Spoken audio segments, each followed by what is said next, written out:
Hardware to Save a Planet explores the technical innovations that are giving us hope in the fight against climate change. Each episode focuses on a specific climate challenge and explores an emerging physical technology solution with the person bringing it into reality. I'm your host, Dylan Garrett.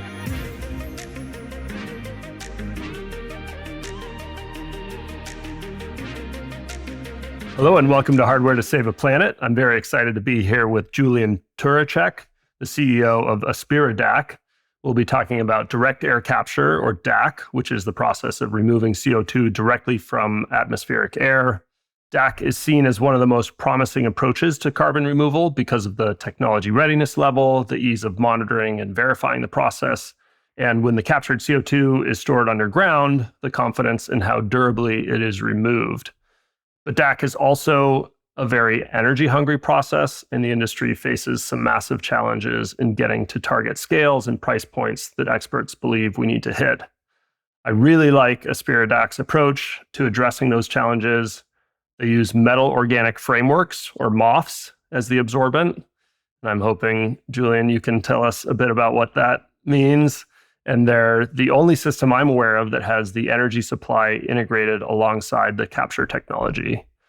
I'm excited to learn more about all this from Julian and to also hear his general perspective on climate change. He's been working in the energy sector for almost 30 years.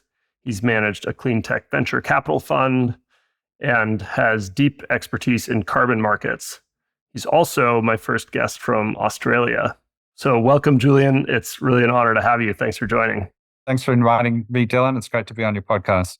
So just because you're my first guest from Australia, I'm curious to hear a little bit about that and really curious about what the climate tech scene is like there. You and I first met at San Francisco Climate Week, so I know you've kind of seen what the scene is like here in the Bay Area. How does it compare? It's such a big contrast, to be honest. Each place is very focused on the decarbonizing journey and how we get to net zero by 2050. The carbon removal discussion in the Bay Area I find very rich, very exciting. Investors, customers, potential suppliers, new technology. The Australian conversation is quite different, to be honest. A lot of the focus is on how do we transform our energy system, starting off with a very sort of coal-heavy grid that we are rapidly building up renewables and storage and shutting down old coal-fired power stations. And a lot of the conversation in Australia is really about that clean energy transition, less focus on carbon removal. So AspiraDAC, as far as I'm aware, is the only direct air capture company in Australia. Whereas contrast that, coming over to San Francisco Climate Week, where we met, there's a very rich ecosystem of very many ideas on how to do carbon removal and specifically direct air capture. So the contrast I find very exciting, actually. Okay. Very energizing to be, when I came over for San Francisco Climate Week, to be part of that ecosystem and to be meeting people like yourselves and all the others that are working in this area. Very exciting. Cool. And just about your background a bit, it looks like you started your career as an energy trader, and then you were managing this Cleantech venture fund in 2008 to 2011. I'm curious also how things have changed since then. So what were some of the hot investments you were looking at in those days, and what does that look like relative to today? Yeah, my background, as you said, is in the energy industry. So I'm a chemical engineer in commerce as my undergrad, but then I did a Master's of Applied Finance, which really piqued my interest in the finance side of things and how to fund some of the new innovations. So I'd been in the energy industry for about sort of 10 to 15 years and then switched into Cleantech VC. I think most people would agree that was probably some of the early days of doing Cleantech VC, and to do it just in the aftermath of the GFC, let's just call it, was interesting and challenging times. Some of the investments we made were, again, around renewable energy and those kind of innovations, but also smart grid innovations. And one of the early findings we had was that when you're doing clean tech, it doesn't take too long for it to become capital intensive, because ultimately, to solve climate change, we have to physically change either the atmosphere or the way we're making energy, or it's actually a physical piece of equipment, very much to the theme of your podcast, Yeah, Hardware to Save exactly. a Planet. It's harder to save a planet just by doing a software upgrade or putting something in the cloud. And yes, there will be always service offerings based in the SaaS world, but ultimately, if we're trying to solve climate change, we are physically needing to change conditions of the climate. So that requires capital intensity, and venture funding and capital intensity don't always go hand in hand. So it was an interesting, challenging time. After doing 4 years of venture capital, I went back into the energy industry and started running assets from solar farms, wind farms, and coal and gas-fired power stations. So running big company, effectively up to sort of 500, 1,000 people during an outage. It's been a really rich, diverse career. In the background to that, I was working with two business partners with a company called Corporate Carbon, which is one of Australia's biggest carbon project developers. And we like to incubate new ideas, new technologies. The first one we did was a company called AgriProof, which is now Australia's largest soil carbon project developer. And then AspiraDAC was our very latest incubation, obviously working in direct air capture. So the whole objective of what we're trying to do is get to carbon solutions at the gigaton scale. And having worked in venture capital and seeing what investors look for, building a startup with the perspective of what are investors looking for, I'm finding a very interesting and rich body of thinking to help build AspiraDAC. Okay, interesting. So it was incubated inside this other organization you're part of. Yeah, it was incubated inside Corporate Carbon. Mm-hmm. Okay. And what was the process to kind of arrive at focusing on direct air capture specifically with this venture?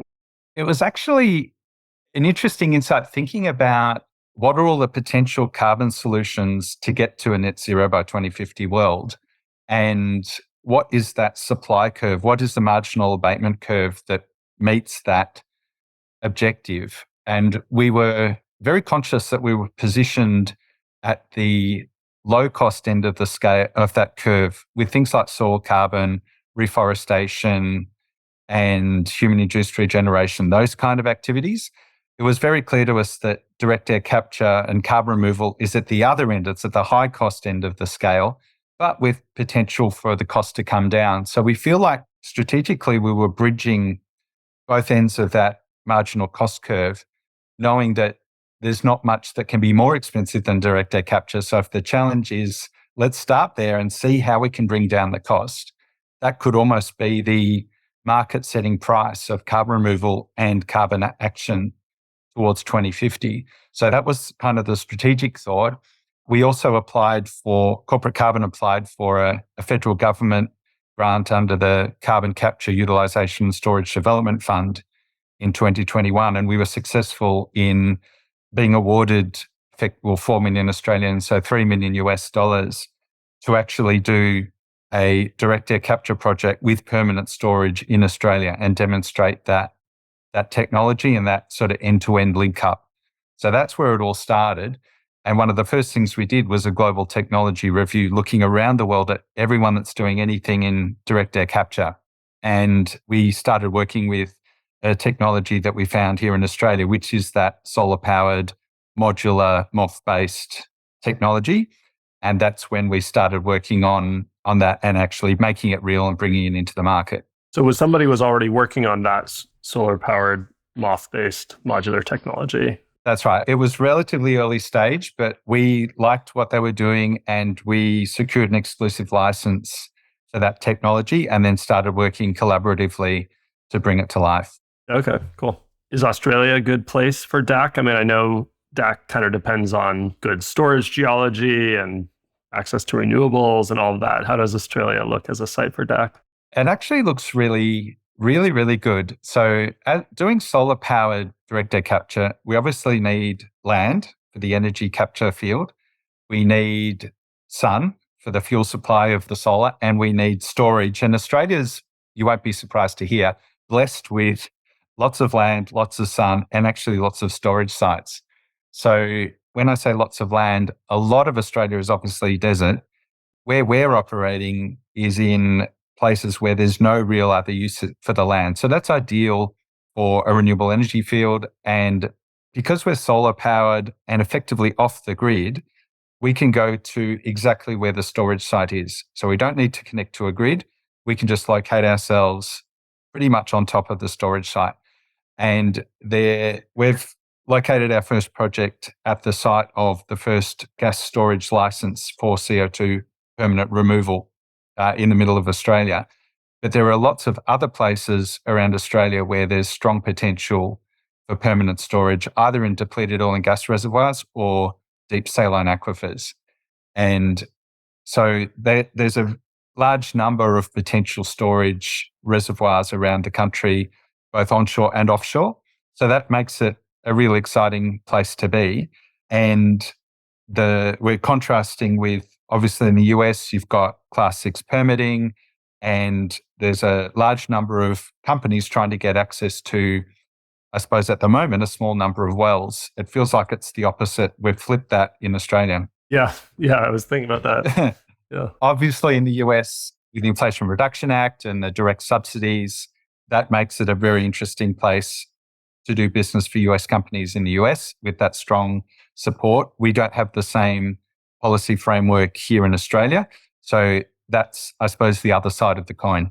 But a lot less competition for the storage capacity. Absolutely. Mm-hmm. So we've talked a little bit about DAC on the show with some other companies. You just mentioned you were mentioning the cost challenge. We've talked a little bit about the energy challenge too. I'd be curious to get your take on, even just at a high level, why is DAC such an expensive approach in all of the pathways that you talked about earlier? That's a very good question, Dylan. I think the starting point is because the technology is new, and almost by definition, it's small scale to start with. So that makes costs quite high. And I look at something like the solar PV industry, where you rewind 20 years ago, the costs were very high. I remember, say, $350 a megawatt hour. And a lot of people would say, well, why would you bother? It's so much more expensive than existing power supply, which it was.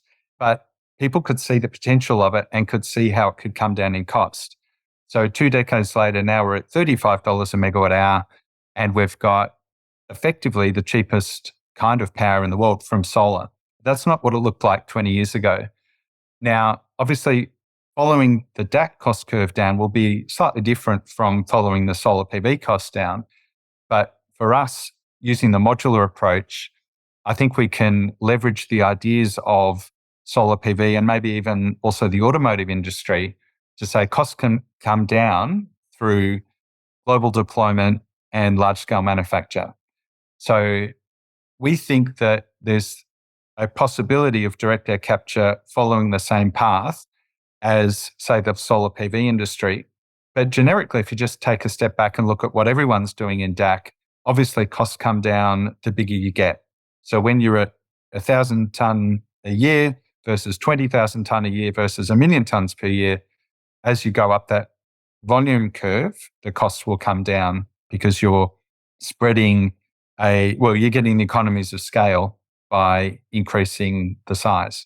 Right. Okay. So a lot of it is about producing the capital equipment needed to capture the CO2, and just the more things you bought, the more times you build the same thing, the cheaper it gets. Essentially, yeah. And because we're with AspiraDAC and the technology we're working with, it's intensely modular. We all talk about, this is the modular approach. Each module that we're building does 2 tonnes per year. So it's relatively small. And some people say to me, well, why don't you build a bigger one? The approach, though, for scale is to be able to build lots of the same scale, but do that cost effectively. So it's, again, similar to solar PV. When you build a gigawatt solar farm, for example, you're not building bigger solar panels. You're just rolling out lots of the same kind of solar panels that we're putting on our roof. So this is the same kind of approach when we're going this modular, is to figure out how to build lots of these at the lowest possible cost. Okay. And maybe that's a good time for you to describe kind of what your system looks like when you talk about each one of these modules. Sure. Okay. Good point. So each module, it's like a frame or a tent-based solar panel arrangement. So 2 panels on each side, arranged east-west, so the sun tracks over the top. It's got batteries in it so that we can provide 24/7 energy supply to the capture equipment. The capture equipment is sitting within effectively the tent structure that's created by that A-frame of solar. And the capture equipment is similar to other DAC technologies that you might have heard of, in the sense that air's blown over the sorbent, which is a MOF, ambient temperature. Then you close off the canister, you introduce heat, you apply a vacuum, and the CO2 is desorbed. And then we're collecting that and doing that routinely on a number of canisters, which then creates a continuous flow of CO2. And then the CO2 we take, obviously it could be used for utilization, but in this case, we're using it for permanent storage because that's what creates a carbon dioxide removal credit. And frankly, that's what's the highest paying market at the moment for CO2, is to have it permanently removed from the atmosphere for storage. And when you talk about being intentionally modular, that's about kind of the size of each module is so small that kind of as you scale, you need to build lots and lots of them. And the more you build, the more you come down the cost curve, like we just said. Exactly. So our first project is 1 ton per day. So we'll need about 180 modules. And you can imagine doing a run of 180 modules versus our second project, we're lining up for a 5,000 ton per year project, which is a 15 times scale up. We'll need 2,500 modules. You can already imagine that doing a run of 2,500 modules, when you start to access the economies of scale from doing larger runs like that, and for each module, the number of canisters that we'd be requiring and all of the different pieces of equipment, the components, in some ways it's like putting a car together, because you're having things built or building things ourselves and then just assembling them into that module. So when you do a run of 2,500 modules, the cost of procuring each of those components and putting them together on a per ton basis is a lot lower than if you're doing a run of, say, 180 modules. And then as you go forward, so doing a million tons per year, we'll obviously need 500,000 modules. That's a big exercise. And the same trend of, well, how would we make 500,000 modules? You're obviously doing it at extremely large scale, and then figuring out how do we partner with large scale manufacturers to make that happen. But as you get to 500,000, you can imagine how the cost would come down. What makes this business model different from other DAC companies is because, as you said in your intro, Dylan, we've integrated the energy supply with the capture technology. We won't have that line item of energy supply. So we've effectively capitalized that into the equipment. And what that does is effectively guarantees that it's renewable energy, it's 24/7. We won't have to negotiate with a grid for either the price or the reliability or the grid intensity of that energy supply. So that's what makes it slightly different or completely different from a business model perspective that we got quite attracted to. Yeah. And what's the kind of quantitative impact of that? Does that mean over time your carbon removal credits are less expensive, or you have to capture less carbon to have one net ton removed because your energy is always clean? Or what are kind of the impacts of that approach? It all comes into the life cycle assessment of producing a carbon removal credit, knowing that if any of your energy supply has associated with it emissions, then that takes you backwards. So with the economics of building a carbon removal project, you want to minimize how much you're leaking through the associated fossil fuels of, say, your energy supply. The other part of it is with energy usage, we want to obviously keep that to a minimum. And the DAC company that has the minimum energy usage is likely to be the one that wins at the end of the day. And when I say wins, I don't imagine there'll be one company that's going to be successful. I imagine that we'll have a range of companies that will probably get to that megaton, ideally maybe the gigaton, but each technology will be suited to a different characteristic, global characteristic around the world. But you think just reducing total energy per ton removed is going to be one of the key kind of metrics for success? Exactly. Because when you think about our energy system and how we decarbonize the energy system, at the same time, if we're adding a whole heap of energy-hungry appliances, either removing CO2 from the atmosphere or creating green hydrogen with electrolyzers, we're actually making the challenge a lot harder because at the same time we're decarbonizing, we're adding a lot of energy to the grid in terms of demand. And electric vehicles all at the same time. So it starts to make the mind boggle about the scale of this challenge. But as we're pretty much clear, carbon removal has to be part of any kind of journey to get to net zero by 2050. Yeah. So we're going to have to find a way to make it work, basically. Yeah. We have no other option. Yeah. I had done a little bit of just kind of back of the envelope math, just to kind of try to wrap my head around the scale of the energy we're talking about. And if you assume 1 megawatt hour per ton of CO2 removed, which is, I think, a pretty aggressive target for most DAC companies, is what I've heard. It's something like, even if you deployed all renewable energy production in the entire world today to DAC, we would just barely be able to get to that kind of 7 to 10 gigatons removed per year that we need to, which is, like you said, just kind of mind-boggling. And then you add on to that, you could do the same maths with how we're going to make all of the green hydrogen that we need and all of the renewables of the world today. I'm sure you could do similar maths, and it just boggles the mind. But we've got a lot of good minds thinking about this, and we've got a few decades to get to 2050, but we obviously needed to start not just yesterday, but 2 decades ago. But we are where we are, so we all know what the challenge is, and it always boggles the mind when you start from where we are and just think of the scale of what we need to do by 2050. But if you then sort of bring it back to, okay, well, say for DAC, if we're at 1,000 tons in the 2020s, we need to get to megatons in the 2030s and then gigatons in the 2040s. And when you look at, for example, something like, again, solar PV, I think it's a really good analogy for what we're embarking on. Again, 20 years ago, if you talked about the amount of solar that would be deployed around the world, they would have seemed like mind-boggling numbers back then. But that's what we've actually done. So you look back and think, okay, we can actually do this. We've shown that we can do this. And the objective is clear. So let's just get on with it.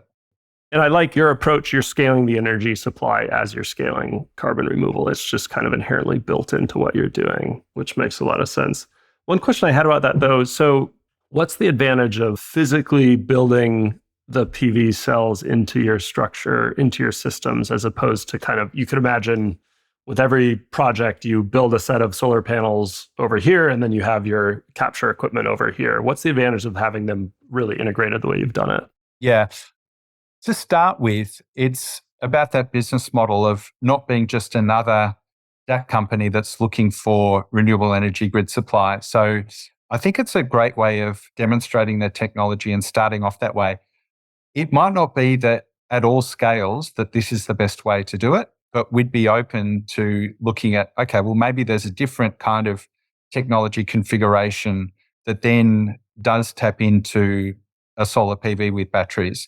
It all depends on some of the economics of things like balance of plant, like inverters and utility scale batteries, utility scale solar, and how all that fits together.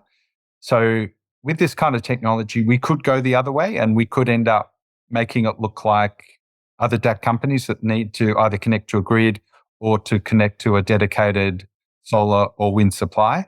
But at this stage, we're starting off here because from what we can see, the economics favor doing it in this modular way. In a sense, it's like being not just behind the grid, but kind of off the grid. It's like a decentralized off-grid version of a solar-powered DAC.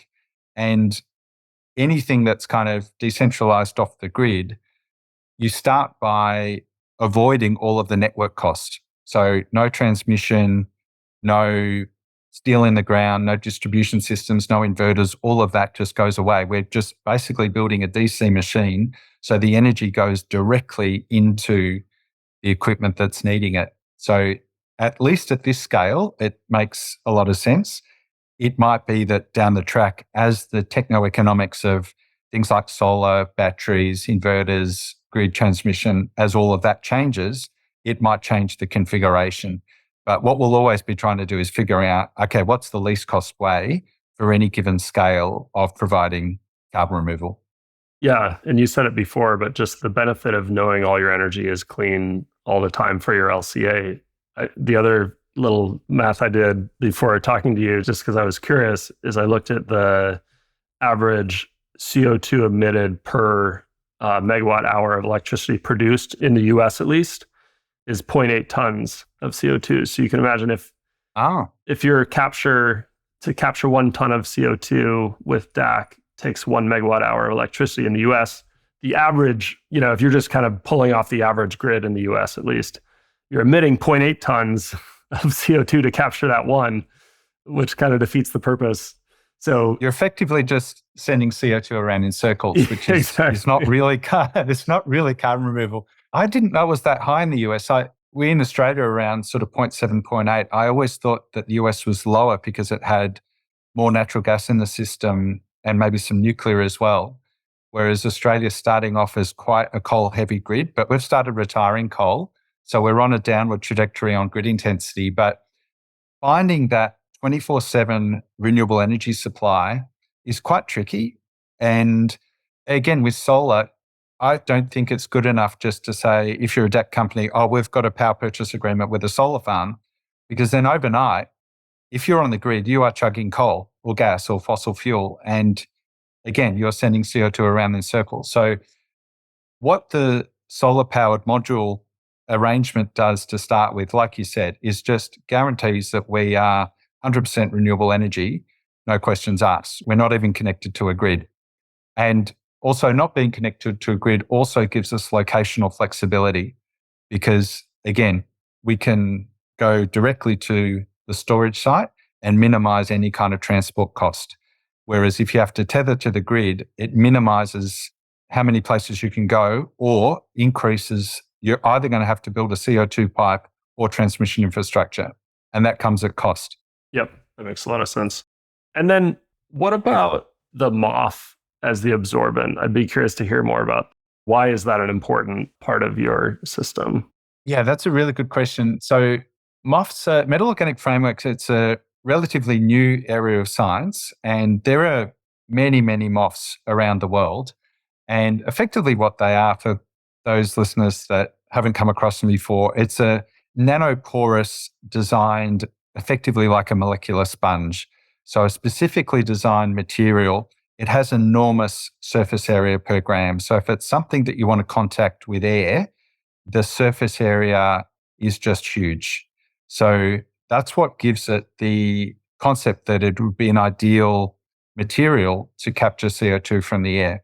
Now, there are a lot of challenges in doing it, because CO2 in the air, although it's our main challenge here, it's still quite dilute, 440 parts per million, 0.04%. So water and other molecules are all in way more abundance than CO2. So it's got the promise with that surface area and the potential for CO2 selective materials that can do that job. And there are researchers all around the world trying to figure out how to optimize MOFs for CO2 capture, both in post-combustion capture and also inside environments at the 1000 ppm level, but also for DAC. So what's exciting as well is we think that researchers all around the world will continue to innovate and evolve their understanding of the best types of MOFs for doing direct air capture for CO2. I think that will continue for a long time. And that also gives us the advantage, because we're building modular units, that we can switch out MOFs as MOF technology improves. Future modules can have the latest MOF to do the job, but we're not building the kind of infrastructure that, steel and concrete, that ends up effectively stuck. That means that we can't change the sorbent as new sorbents come along. we've got the flexibility to effectively improve the technology as the MOFs improve. A lot of the existing systems use obviously amines and steam for the desorption. With MOFs, you don't have to use steam, so we don't have that separation of the water from the CO2 afterwards. It's really just a temperature swing, vacuum swing cycle. So that is another sort of simplification step as well. Okay, cool. So MOFs, I mean, is the right visual kind of a metal sponge with kind of microscopic porous structure? Yeah, if you imagine a lattice, if you look at it under a very powerful electron microscope, you'd see a lattice with effectively little pores that can capture CO2 molecules and then release them with heat. So it's the metal part of the MOF refers to the fact that there's a metal atom in the middle of the structures, and then you've got different ligands coming off that, organic ligands. So it's a specific designed material for the purposes of doing a job, whether it's, in our case, extracting CO2 from the atmosphere. In other cases, it might be extracting CO2 from a flue gas stream or storing hydrogen, or there's many, many MOFs. I should say I'm not a MOF expert, but I'm learning a huge amount about MOFs as we go through this exercise. Okay, cool. So my kind of mental framework for direct air capture is you have a kind of a filter substrate, and then you apply amine or some kind of chemical sorbent to that, and that chemical is the thing doing the adsorption of the CO2. But in the MOF itself, you're saying there's no additional chemical added to it. The MOF itself is absorbed. There's two kinds of ways you can do absorption with MOF. You can do chemisorption, where there is some kind of amine or other material involved, or you can do physisorbent, where it's just the pure crystalline structure of the material that does the capture and the release. So it doesn't have to involve the chemical binding of CO2 to something like an amine, but it can. So there's two fields of chemistry around going the chemisorption route or the physisorption route. Is there risk in designing with such a new technology in mind? And I'm thinking supply chain risk as you try to scale and that kind of thing. Is that something you think about? Yeah, absolutely. I think, well, again, getting back to my venture capital days, I can't imagine a startup that you can do that doesn't involve risk. There's a whole range of different risks that we're dealing with. And I think the key thing really is just to identify, be realistic about what those risks are, and then form strategies to figure out how we're going to mitigate those risks. What we quite often talk about, okay, that's plan A, what's plan B, what's plan C, what's plan D, so that you know that if you're handling risks, you've got a range of different strategies that you can employ depending on which risks come to fruition and which risks don't materialize, and then you can go down that path. Thinking about your hardware system itself, where are you? Yeah, in the kind of hardware development process, where are you? How many units have you built? That kind of thing. Yeah, we've built a prototype in Australia, and that's actually currently operating, taking CO2 out of the atmosphere, and it's operating in the sun. But we're working on, I suppose, an iteration where we feel that we can do a better performing version of that. So I call it version 2.0. Once we get to a point where we feel, right, this is at the right level to deploy into our first project, then we'll build 180 of those modules and deploy them into that first project in the centre of Australia, which is the one that we've pre-sold through to Frontier. So it's a pretty exciting stage. What have been some of the big challenges from an engineering standpoint to get to where you are so far? I think the big one is innovating on that energy usage and starting off from, I won't talk numbers, but starting off from where we are and figuring out how to evolve from something that uses maybe too much energy to one where a system that we know will be sustainable. That's been probably, I'd say that's the biggest challenge, but I know we're not Robinson Crusoe on that voyage either. So in the DAC world. So there's a whole range of different approaches to how energy usage can be minimized. And I think we've got a pathway which we're pretty confident will yield good results. Yeah. And then as you look towards scaling, I mean, we've talked about some pretty big numbers of modules as you scale. What do you anticipate being some of the challenges in that path from an engineering standpoint or kind of technology and supply chain, that kind of thing. It's interesting. We will need to leverage the techniques that industries like solar PV and automotive have used to get to scale. When you think about how does a 2-ton a year module possibly get to gigaton scale, I think about something like a car. So there's over a billion cars on the planet today. When you think about something like our 2-ton per year module, it's processing about the same amount of air as a 6-cylinder internal combustion air. So when you think about all of the air that needs to be processed to create a gigaton project, and I think you've talked about this on previous podcasts, we think about it as a distributed exercise. So trying to think about a gigaton project is hard. But if you think about a billion cars around the world processing about the same amount of air, it's easier to think about it as a distributed system with all of these modules in different parts of the world doing their thing. So then it's how do we leverage the ideas of automotive industry and solar PV to actually make these at least cost? Yeah. Do you kind of lay out that path when you think about sort of the growth plans for AspiraDAC? Do you have in your mind, like, this is when we'll get to gigaton scale or megaton scale? Like, Definitely, I've mapped out to megaton, and to do that within 10 years, definitely mapped out to megaton. And we've got a 1-ton a day project. We've identified the next project we'll do is 5,000 tons per year. We've got a site in mind for that. Then we're thinking 20,000 tons per year, and then 100, and then 1 million. So we can see the pathway to do it. And I think getting from a megaton to gigaton, that's quite daunting as well. I haven't mapped out that second part of it because I think, well, just getting to a megaton, there's 10 years of work. And then, as I said before, there'll be a point where some of these technologies, some of the DAC technologies will be successful, others will fall behind. I think one of your previous podcasts talked about, well, let's see how that shakeout works. And then there'll be a range of DAC companies and DAC technologies that will take it from the megaton to the gigaton.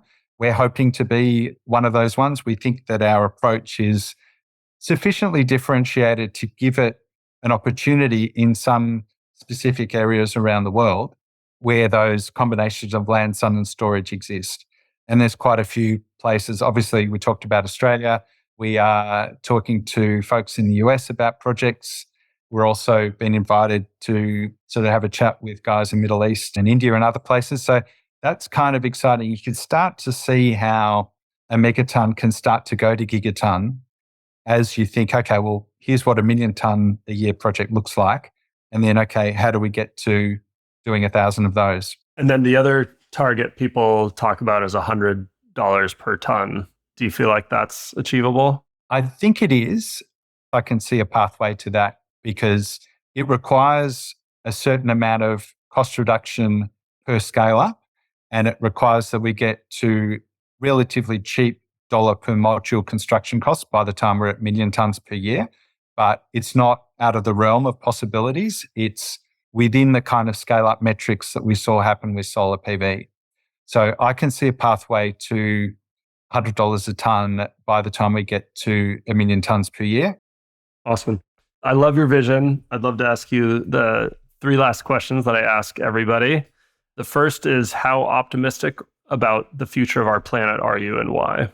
I'm optimistic. I think we'll get there. I think we might get there the hard way, in the sense of we arguably wouldn't be doing DAC if we had listened more to the science, say 2 decades ago, and started reducing emissions. But because we've kind of busted that carbon bubble, they always said, oh, if we delay action, then to get there, we'll have to have stronger action and more expensive action later. And I think that's what DAC is.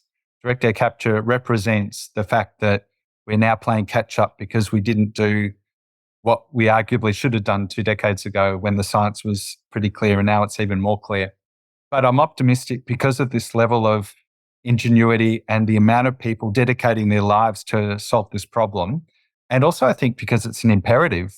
We're seeing climate change in front of our eyes, and there won't be a choice other than to solve this problem. So I'm optimistic, but it's I'm optimistic because of the level of human ingenuity and the drive to solve the problem and to do it for the next generation. It's an intergenerational equity thing for me that we need to leave the planet in no worse a state than what we inherited from the generation prior. And I feel like at the moment we're letting ourselves down. So we need to do everything we can to live up to that ideal. Yeah, that definitely motivates me. Who is another company or individual doing something to address climate change that's inspiring you? I'm inspired by all of the pioneers in this space, to be honest. I think some of the ones that come to mind, obviously the Jan and Christoph at Climeworks, leading the way in direct air capture, having physical plant on the ground, but also leading the way with an industry drive and the summits that they put on to really make direct air capture a category, an investable category, and showing how it can be done to turn a thought bubble or a master's experiment into an actual company with jobs and people and plant and revenue. I'm really inspired by that. And similarly, my business partners, we talked about Soil Carbon earlier, Matthew Wonkin, who drives that company. It started with a thought bubble of why could we not do this, and then grow that up to from a thought bubble into soil carbon methodology here in Australia, then a seed round, then a Series A round, and now heading for a Series B. So to start with an idea and then turn it into something real that can attract investment, create revenue, create jobs, and start really getting towards that gigaton. And Matthew's inspiring because he doesn't do anything unless he can see that there's a gigaton potential. I love that about everything that we've done in soil carbon, everything we're aiming to do in direct air capture. And so that pioneering spirit of turning ideas into reality is what I'm really inspired by. Yeah, I love that. What advice do you have for someone not working in climate today who wants to do something to help? Oh, that's a great question. And to some extent, it's analogous to my story because I was in the energy industry and on the green side of the energy industry, but then seeing the potential to do something in a new industry in carbon removal, I think my advice is to say, just go for it because the skills are transferable. A lot of the skills that you might have got in another industry can be transferable to a new industry, and the learning that you would do focusing on carbon removal, the amount I just reflect on everything I've learned in the last 2 years. It's incredible. And it's such a rich learning environment to sort of learn and do at the same time. So my advice would be think about all the skills that you've built up in whatever area that you've built that up in, and think about all the transferability that you can then bring to bear into a new area, a new business, or a new industry. And you'll be staggered as to how transferable those skills are and how you can bring a whole heap of experience into a new industry. I love that. And you've set a good example for that. Yeah. Well, Julian, I'm really inspired by what you're doing, and I love the vision you've set out for AspiraDAC, and I'm excited to watch it from the sidelines. I'll be rooting for you. Thank you very much. Well, thanks, Dylan. So great to talk to you today. Thanks for having me on the podcast. Hardware to Save a Planet is brought to you by Synapse. To find out more about us and how we develop hardware solutions for the world's most ambitious companies, head to synapse.com. And then make sure to search for Hardware to Save a Planet in Apple Podcasts, Spotify, and Google Podcasts, or anywhere you like to listen. Make sure to click subscribe so you don't miss any future episodes. On behalf of the team here at Synapse, thanks for listening.